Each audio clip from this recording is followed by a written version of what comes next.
Delta பாசனத்திற்காக மேட்டூர் அணையிலிருந்து இன்று தண்ணீர் திறக்கப்பட்டது. வினாடிக்கு 12,000 கனஅடி வீதம் திறந்துவிடப்படும் தண்ணீர் கடைமடை பகுதிகளை ஒரு வாரத்தில் சென்றடையும் என எதிர்பார்க்கப்படுகிறது.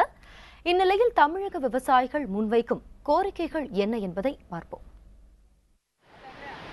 இயற்கையின் கருணையால் கர்நாடகாவில் மழை பெய்து அணைகள் நிரம்பி உபரி நீர் மேட்டூர் அணையை வந்தடைந்தது. டெல்டா பாசனத்திற்காக மேட்டூர் அணையும் திறந்தாகிவிட்டது. சேலம் முதல் நாகை வரையிலான 22 லட்சம் ஏக்கர் நிலப்பரப்பில் சம்பா சாகுபடி பணிகளை துரித கதியில் மேற்கொண்டு வருகிறார்கள் விவசாயிகள். விவசாயிகளுக்கு தற்போது முக்கிய பிரச்சனையாக உள்ளது விதை நெல் தட்டுப்பாடு. கடந்த 2 ஆண்டுகளாக விவசாயம் பொய்த்து போனதால் விதை நெல் தட்டுப்பாடு அதிகரித்திருப்பதாக கூறுகிறார்கள்.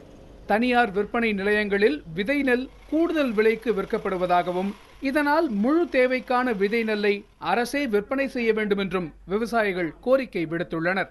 விவசாயிகள் இருக்க பெரிய பிரச்சனை இருக்குதுன்னா விதை. போன வருஷம் வறட்சினால நாங்கள் எந்த விதையும் சேமிச்சிடல, சாப்பாட்டுக்கே எடுத்து வைக்க முடியாத விதையை எங்களை எடுத்து வைக்க முடியாது, தரமான நெல்லும் எங்கள்கிட்ட இல்லை.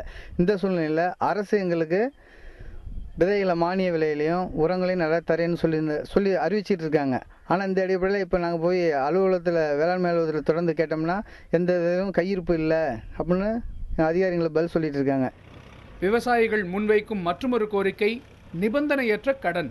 கடந்த 2 ஆண்டுகளாக விவசாயம் பொய்த்து போன நிலையில் விவசாயத்திற்கு தேவையான நிதி ஆதாரங்கள் தங்களிடம் இல்லை என்றும் தமிழக அரசு தங்களுக்கு எந்தவித நிபந்தனையும் இன்றி கடன் வழங்க வேண்டும் என்றும் வலியுறுத்துகிறார்கள்.